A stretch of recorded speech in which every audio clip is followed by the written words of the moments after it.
Olá, aqui estamos outra vez em nome do soberano Criador dos céus e da terra, o Senhor Jesus Cristo. Estamos dando prosseguimento à minha exposição, da minha tradução do Evangelho de Lucas. Estamos já no capítulo 3 e verso 10.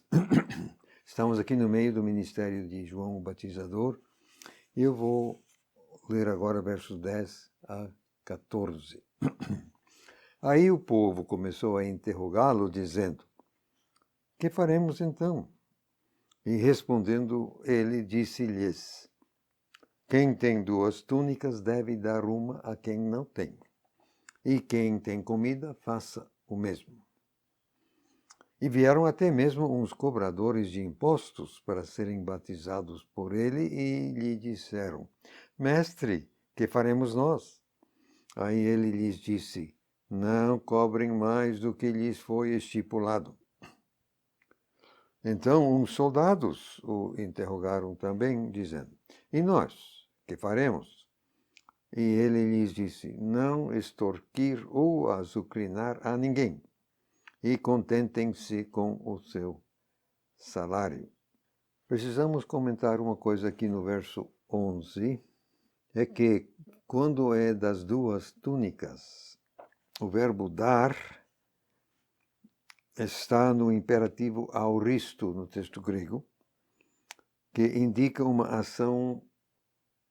Você tem 2 túnicas, você só tem que dar uma, você tem direito de ficar com a outra, não ficar sem nada.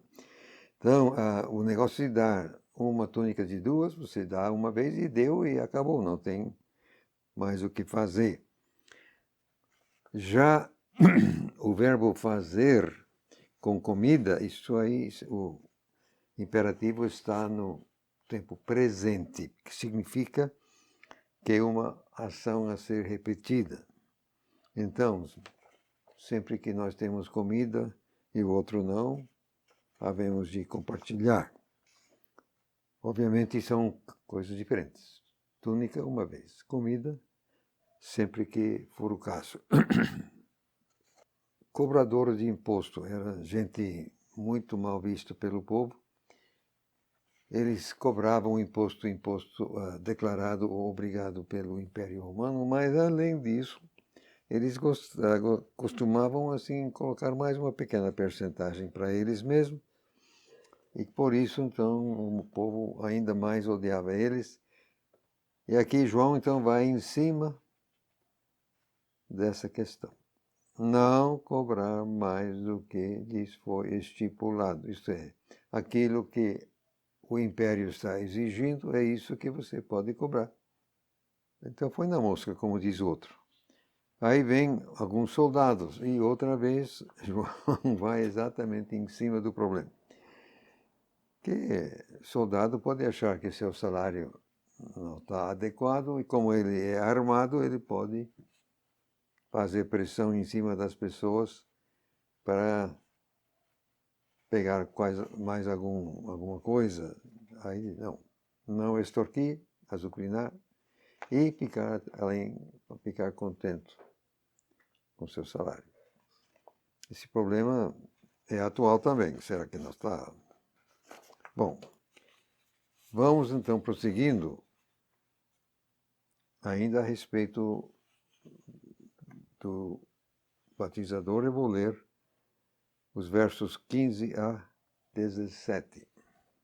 Ora, o povo estava em expectativa e todos estavam cogitando no coração a respeito de João, se porventura não seria o Messias.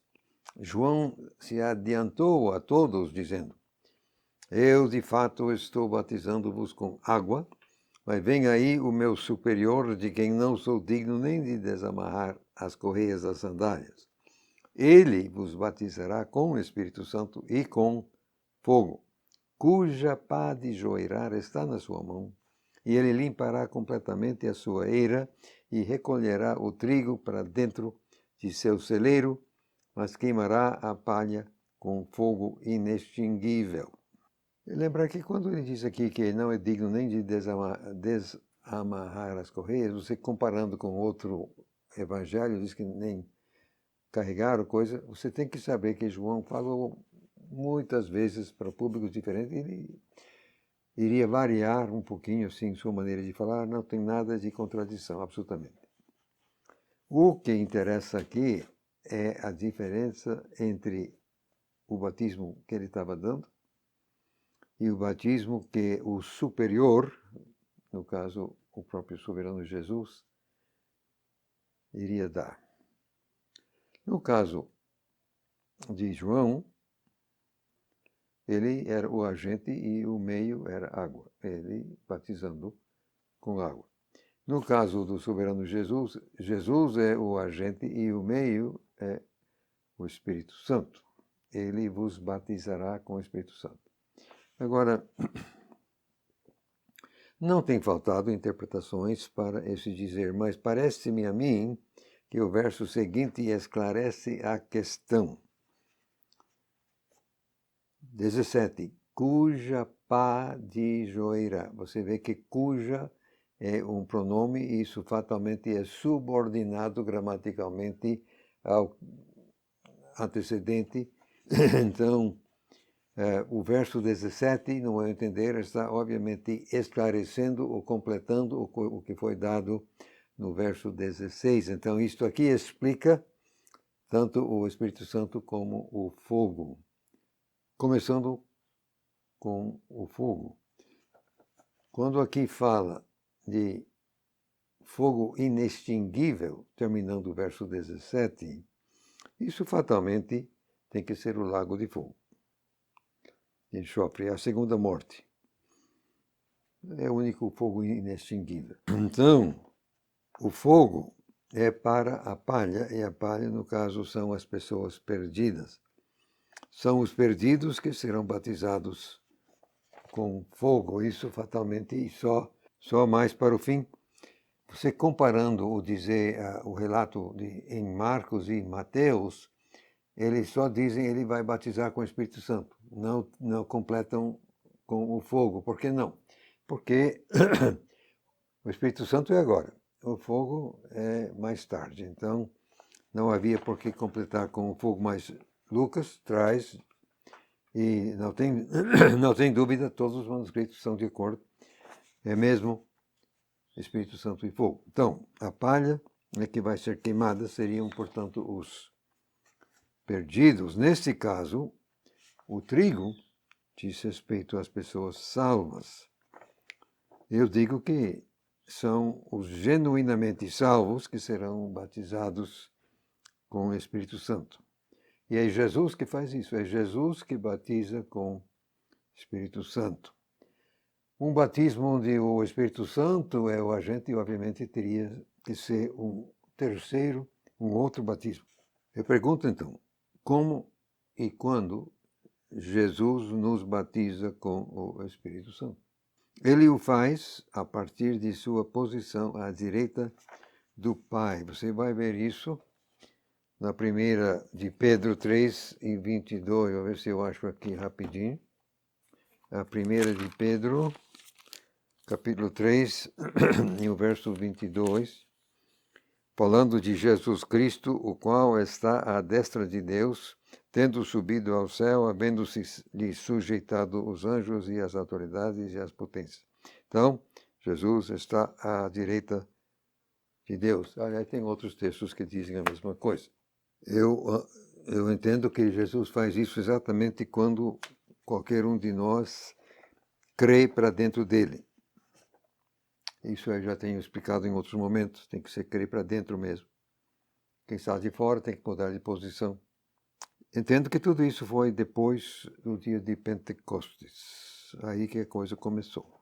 Uma vez que Jesus batiza alguém com o Espírito Santo, então o Espírito Santo passa a habitar dentro da gente. Tem tudo a ver com o novo homem que recebemos ao mesmo tempo.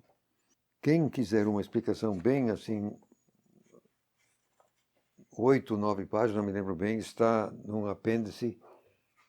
Quem não quer comprar o livro, está aqui. Neste livro já publiquei os 4 evangelhos, mais um apêndice com 56 artigos. Está aí, um dos 56 está aqui. Quem quiser de graça pode baixar de meu site, no apêndice. Lá tem uma explicação bem detalhada da questão toda. O artigo é batismo na Bíblia. Voltando à questão, eu quero enfatizar Atos capítulo 10 e verso 47. É o caso de Cornélio. Lá você lembra que primeiro o batismo com o Espírito Santo, eles foram batizados com o Espírito Santo. Depois, então, a água. O coitado do Pedro não tinha o que fazer. Como já haviam sido batizados com o Espírito Santo, não podia negar água, né? Primeiro o Espírito Santo, depois água. Bom, tem mais um pequeno detalhe aqui que me incomoda bastante. Você pensa em qualquer planta de trigo, tem muito mais palha do que grão. Será que não? Tem a planta toda, aqui em cima tem a espiga. A espiga tem lá os grãos de trigo. É isso então que se aproveita. E o resto da planta? É palha. Rapaz, e nas nossas igrejas? Será que tem mais palha do que grão de trigo? Essa questão me incomoda um pouquinho. Como é que fica esse negócio? Agora, voltando então, a partir do verso 18 a 20, nós temos realmente uma parte histórica. Isso aqui aconteceu bem depois. Isto interrompe a sequência cronológica do acontecimento naquele momento. Mas está aqui, eu vou ler então. 18, abrindo parênteses, deveras com muitas outras exortações também, ele, quer dizer, João, continuou pregando ao povo, mas Herodes, o tetrarca, sendo repreendido por ele por causa de Herodias, mulher do irmão dele, quer dizer, Herodes, bem como por todas as malignidades que Herodes havia perpetrado, acrescentou a todas as outras ainda esta. Encerrou mesmo João na sua cadeia. A Herodias era mulher do irmão de Herodes, o irmão era Filipe, ele era chefe de outra área. Você sabe que naquele tempo esses casamentos não se faziam com base no amor e na paixão. Era arranjos políticos, era tal e tal. E então, naturalmente, imagino que foi a própria Herodias que achou que Herodes tinha mais a oferecer do que Filipe e ela que conseguiu, assim, atrair Herodes e deu no que deu. Só que o velho João não perdoou. Obviamente, ele conhecia o Herodes suficientemente para ficar assim, ó, não pode, não está certo, não pode, não está certo. Covarde João não era. Você ficar pegando no pé do rei, covarde ele não era. Só que em texto paralelo foi a Herodias que ficou realmente brava e deu no que deu. Mas aqui meramente diz que com isso Herodes encarcerou João, acrescentando a outras malignidades. O sujeito não era bonzinho, não. Esse Herodes era maligno. Havia feito muita desgraça, realmente. Prosseguindo. Já disse, isso aí é uma parte histórica. Agora voltamos à sequência cronológica. Primeiro aí estava verso 17, João está pregando. Verso agora 21 a 22. Ora, aconteceu que, quando todo o povo foi batizado, Jesus, tendo sido batizado também, e estando orando, o céu se abriu e o Espírito Santo desceu em forma corpórea, como pomba, e pousou nele. E saiu uma voz do céu dizendo: Tu és o meu filho amado, em ti sempre me deleito. Esclareço o que está aqui no verso 21, diz que quando todo o povo foi batizado, quer dizer, todos os candidatos presentes naquele momento, João cuidou de todo mundo, acabou com a fila, para assim dizer, Por quê? Porque Jesus ia querer ser tratado separadamente, mesmo porque o caso dele era diferente. Os outros estavam confessando pecados para receber perdão de pecados, mas não era o caso de Jesus. Ele queria ser batizado, mas por outro motivo, explicado em outro evangelho, não aqui. Então, diz que quando todo o povo foi, quer dizer, acabou toda a fila, aí então João pôde dar atenção explícita a Jesus. Foi batizado, depois disso estava orando e o céu se abriu. O Espírito Santo desce em forma corpórea.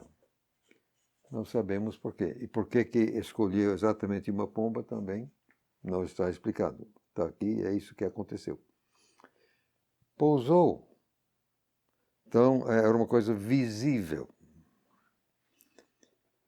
Aí, então, a voz do céu. Então, nós temos aqui a Trindade. Claramente, aqui a Trindade, porque o Filho está no corpo de Jesus.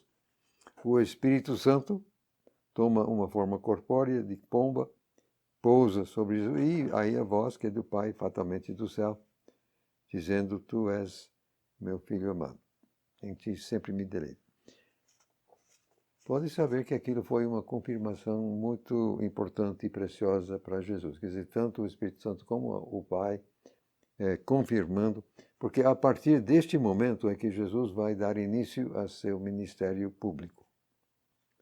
Foi aqui. Então, até que aqui, fatalmente, ele está com 30 anos, que pode dar início. Ele estava como que de resguardo, como quem poderia dizer, lá em Nazaré, não podia fazer nada, porque pela lei tinha que ter 30 anos para dar início a um ministério espiritual. Isso foi importante, pode saber que sim. A Trindade, quer dizer, o Pai e o Espírito Santo se manifestam, confirmando que estão com Jesus. Agora chegamos a outra coisa parentética, que é a genealogia de Maria, que interrompe outra vez a sequência cronológica dos acontecimentos. Agora, a sequência é retomada a partir do capítulo 4, verso 1. Mas nós aqui, obviamente, vamos nos deter com a genealogia.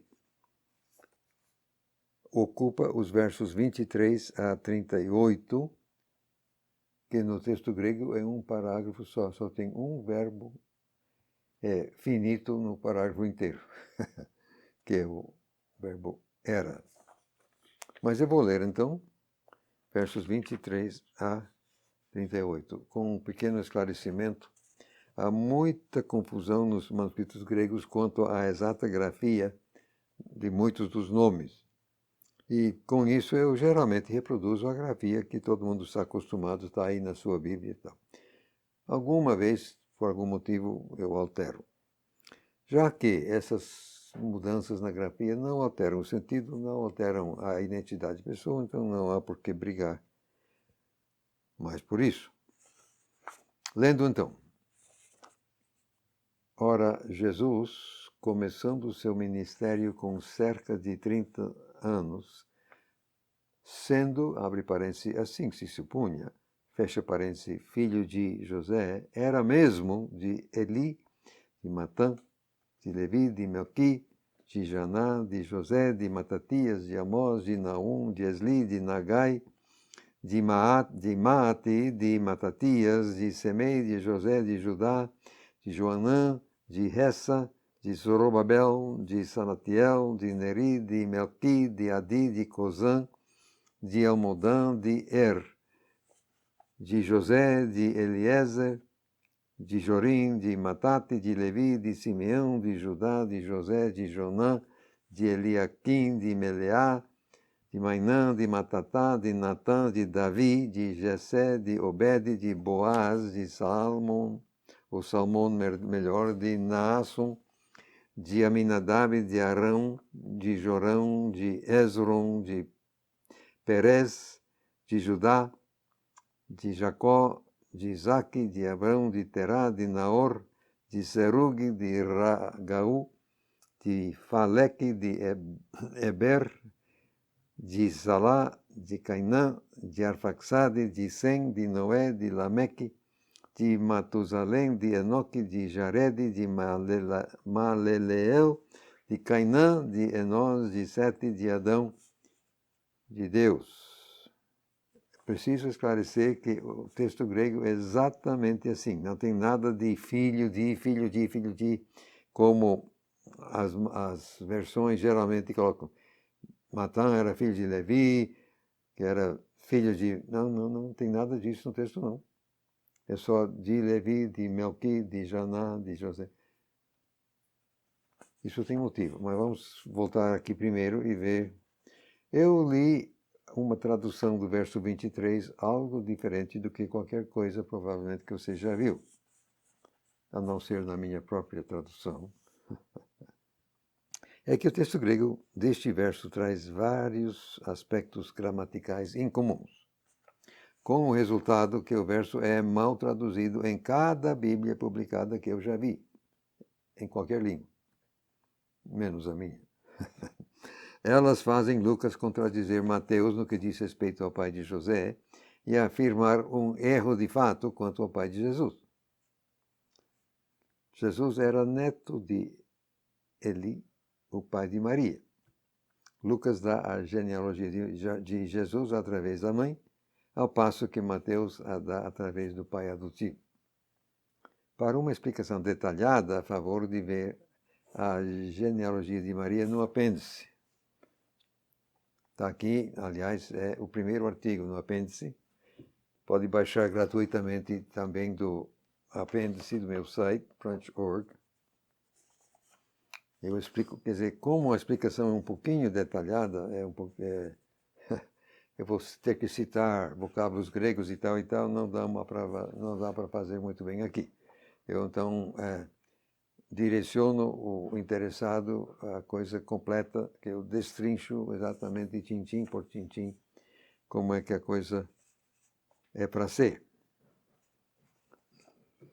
Agora, voltando à questão que eu já mencionei, que todas as Bíblias publicadas, que eu já vi, acrescentam filho, ou filho, em cada frase preposicional na genealogia, ou então repetem o próprio nome. Lucas não tem nada disso.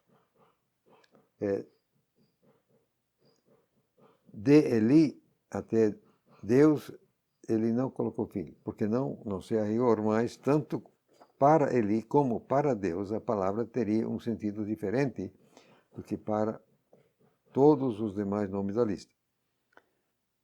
Adão poderia ser chamado um filho de Deus por criação, mas não por procriação. Eu entendo que Eli era o pai de Maria e, portanto, o avô materno de Jesus, de sorte que aqui também filho teria um sentido diferente. É importante ressaltar que através de Maria e Eli, Jesus recebeu literalmente genes de Davi, sendo assim descendente literal de Davi através do filho Natã. É por isso que Jesus um dia vai poder sentar no trono de Davi durante o reino messiânico. Isso está profetizado repetidas vezes, não tem jeito, que lá a promessa feita a Davi, um descendente dele vai sentar no trono.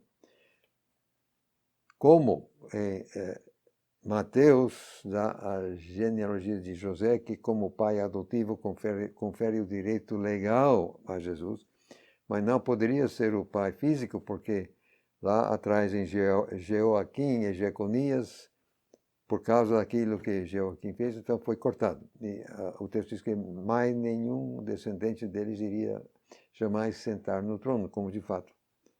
Não, então, é por isso que nós temos literalmente genes de Davi, através de Natã, chegando no corpo de Jesus, através da mãe Maria. Aqui nós temos o nome Zorobabel, no verso 27, uma pessoa bastante importante, você pode ver mais a respeito dele no livro inteiro de Ageu, e Zacarias capítulo 4, verso 6 também menciona ele. Agora, Infelizmente, nós vamos achar alguns problemas de ordem textual aqui, verso 33. Em vez de Arão, muitas versões modernas colocam o filho de Admin, o filho de Arni. Como na linguagem hoje atualizada, contemporânea e tal, fazem assim seguindo o texto grego eclético ora em voga, o que o leitor de tais versões não sabe é que o texto eclético aqui é uma colcha de retalhos, pulando uma grafia que não existe em nenhum manuscrito grego conhecido. Mesmo assim, as versões seguem essa desgraça. A dificuldade maior é que esses tais Admin e Arni são fictícios. Absolutamente não devem ser introduzidos na genealogia de Jesus, e mormente porque não tem base no texto adequado para tal procedimento. Isso eu destrincho em outro artigo no meu apêndice, Admin Arni. Meio complicado esse negócio e, portanto, não vou ler aqui. Mas quem quiser pode ver que eu destrincho tudo direitinho. Eu mostro porque que absolutamente não se deve nunca inserir Admin Arni aqui na tradução. Tem mais um caso que preciso comentar aqui no verso 33. Eu li, após de Arão, eu li de Jorão, que não está assim provavelmente na Bíblia que você costuma utilizar. É que eu sigo 80% dos manuscritos gregos, incluindo a melhor linha de transmissão, ao inserir Jorão entre Arão e Esrom. Só que este procedimento acarreta o inconveniente de jogar Lucas 3, verso 33, contra Mateus 1 e 3, Ruth 4, verso 19 e 1 Crônicas 2, verso 9. Esses três desconhecem Jorão neste lugar. Agora, para minha explicação, favor de ver Jorão, Lucas 3 e 33, no apêndice. E se acha que, quem sabe, vai dar para eu ler. Que, afinal, isso aqui é sério. Eu acrescento um nome à genealogia, você tem que saber com base em que faço isso. Eu já disse, estou seguindo 80% dos manuscritos gregos, tal e tal. Ok. Acontece que tanto o texto recebido como o texto eclético, ora em voga, seguem os 20%. E por isso você nunca viu outra versão com esse nome, porque todas as versões outras que você já viu ou se baseiam no texto recebido ou se baseiam no texto eclético. Então, por que eu fiz isso? Como é que eu explico? Bom, eu estou seguindo 80% dos manuscritos. Agora, qual seria a motivação possível para alguém inventar e inserir um nome desconhecido? E mesmo que alguém assim fizesse, como chegaria a dominar 80% do fluxo da transmissão? Por outro lado, a presença do nome em discordância com esses outros textos seria motivo para alguém querer cortar fora, quem sabe. Mas então, aparece a pergunta necessária. Onde poderia Lucas ter encontrado esse tal Jorão? Eu entendo que Lucas obteve a informação a respeito de Jorão de registros que existiam no tempo dele. E sendo a informação correta, o Espírito Santo o levou a incluir o nome no seu evangelho. Assim como Judas, a carta de Judas que nós temos, que citou Enoque. A profecia de Enoque certamente existiu no tempo de Judas, mas atualmente nós não dispomos de cópia em hebraico. Consta que a comunidade judaica tinha uma tal cópia até o século XIII da era cristã. Da mesma forma, não dispomos de cópia da fonte usada por Lucas. Devemos lembrar o propósito declarado de Lucas ao escrever: Pareceu-me bem também a mim, ó excelentíssimo Teófilo, tendo anotado cuidadosamente tudo que veio do alto, escrever-te com precisão e em sequência. Então, dado o propósito declarado de Lucas, o registro aqui tem a obrigação de ser historicamente exato. A gente já viu o cuidado de Lucas de citar. Fulano era rei, Cicrano era isto, Beltrano, enfim, o outro. Lucas está, obviamente, preocupado com exatidão histórica. Então, eu entendo que o Espírito Santo levou Lucas a incluir Jorão. Segue-se que Arão foi, de fato, neto de Esdron. Esdron gerou Jorão, que gerou Arão. Já que estou aqui, minha solução para a dificuldade de Jeremias em Mateus 27, 9 e 10 é similar. Daniel, capítulo 9, verso 2, refere-se aos livros, plural, ao falar de Jeremias, o profeta. Então, eu entendo que Mateus dispunha de acesso a outros escritos de Jeremias que não temos hoje. Então, até aí, Jorão, é essa a minha explicação. Voltando, então, agora ao texto, não é que temos ainda outro problema. Isto aqui é talvez ainda mais sério. 36, é o verso 36. E o primeiro nome no verso 36 é de Cainã, aí vai de Arfaxade, de Sem e assim por diante.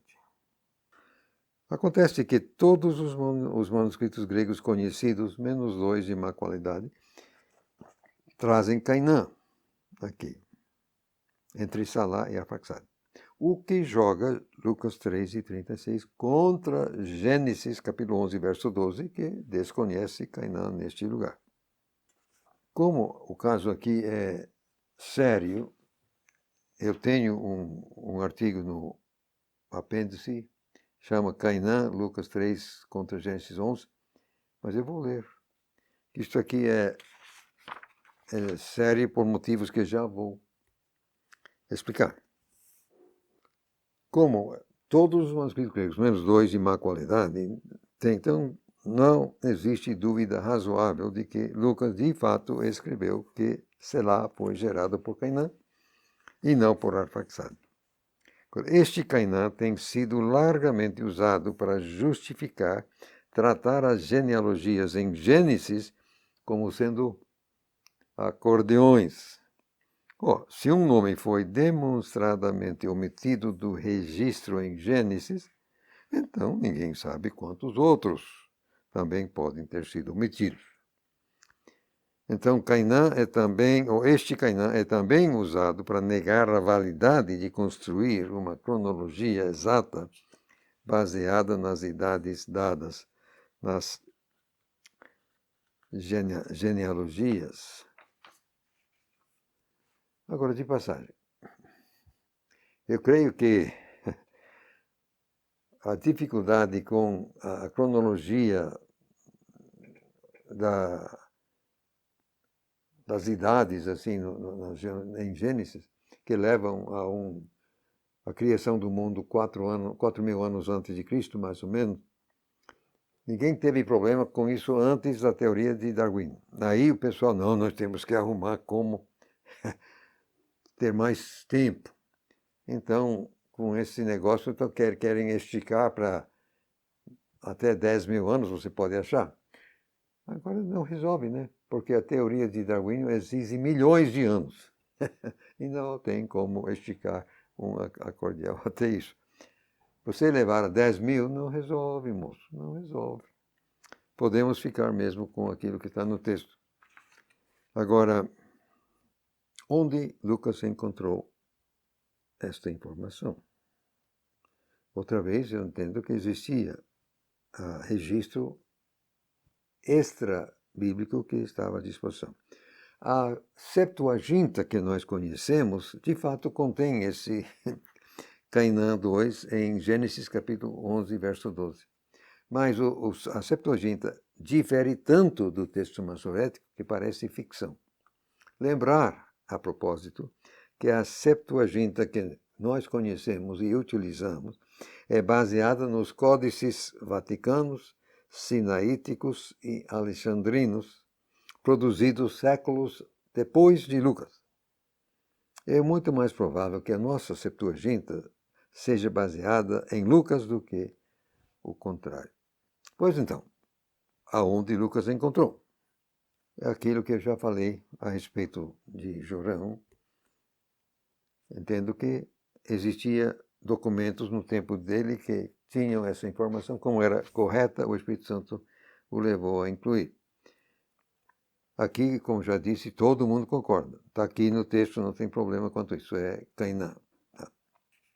Agora, a nota que estou aqui lendo, que vai prosseguir, eu devo a uma discussão do assunto dada pelo Dr. Floyd N. Jones no seu livro Chronology of the Old Testament. Eu tenho aqui uma cópia.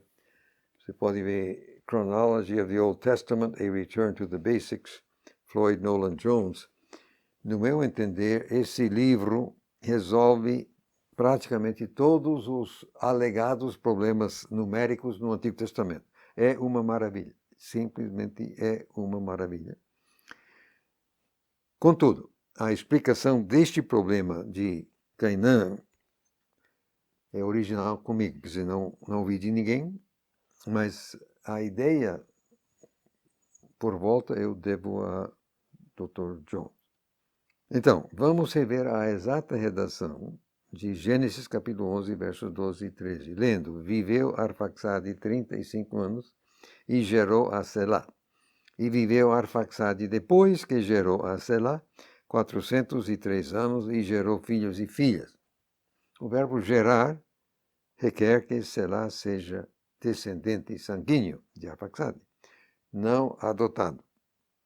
Ele poderia ser um neto, o filho do filho de Arfaxade, ou até um bisneto. Só que, neste caso, o intervalo de tempo não tem espaço para mais do que uma geração. Agora, o sentido claro da fórmula no texto, W viveu X anos e gerou Y. Então, depois de W gerar Y, ele viveu Z anos. É que W tinha X anos quando Y nasceu. Então, segue-se que essa fórmula acaba com a jogada acordeão. Não dá. Houve precisamente 130 anos entre Adão e Sete, 105 anos entre Sete e Enos, 90 entre Enos e o primeiro Cainã, e assim por diante. Então, eu entendo que o sentido claro do texto hebraico é que Arfaxade tinha 35 anos quando Selá nasceu.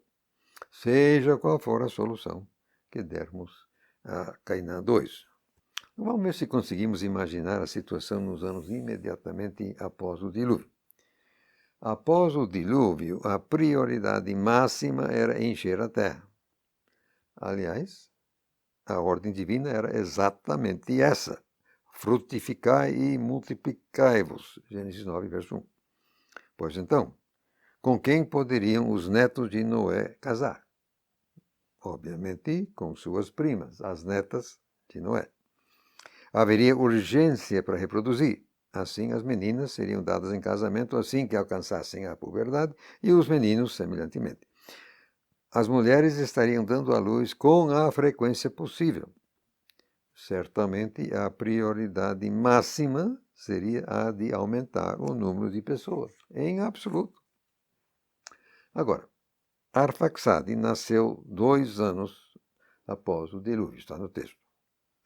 Mas a sua mulher poderia ter nascido um pouco antes do que ele. O texto sagrado é claro no sentido de que somente 8 almas entraram na arca. Mas, durante o ano lá dentro, algumas das mulheres poderiam ter ficado grávidas. Assim, seria possível que Arfaxade gerasse Cainã 2 quando tinha 17 ou 18 anos. Assim, também seria possível que Cainã 2 gerasse Selá quando tinha 17, 18 anos. Assim também, dessa maneira, seria possível dizer que Arfaxade gerou Selá quando tinha 35 anos. Caim 2 poderia ter morrido cedo, ou poderia ter sido pulado em Gênesis, porque o intervalo de tempo não condizia com uma geração, ambos. Por outro lado, depois que as coisas voltaram ao normal em termos culturais, a pressa com que Arfaxade e Cainã 2 procriaram talvez tenha sido avaliada como inapropriada. O expediente de omitir Cainã 2 tornaria o registro mais normal, entre aspas, enquanto preservando exatidão quanto ao intervalo de anos. Mas Lucas estaria certo ao escrever que Selá era de Cainã, que era de Arfaxade. Entendo que Selá era exatamente o neto de Arfaxade. Em todo caso, a linha messiânica passou por Selá. Sem o registro de Lucas, eu, pelo menos, nunca teria parado para considerar como foi a situação logo após o dilúvio. A prioridade máxima tinha de ser aumentar o número de seres humanos. Pronto, aí nós terminamos com a genealogia, que eu só entendi ser necessário comentar alguns detalhes assim meio complicados. Então, por hoje, e a próxima vez, permitindo o nosso bom Deus, vamos dar prosseguimento à sequência cronológica, capítulo 4, onde Jesus será testado por Satanás.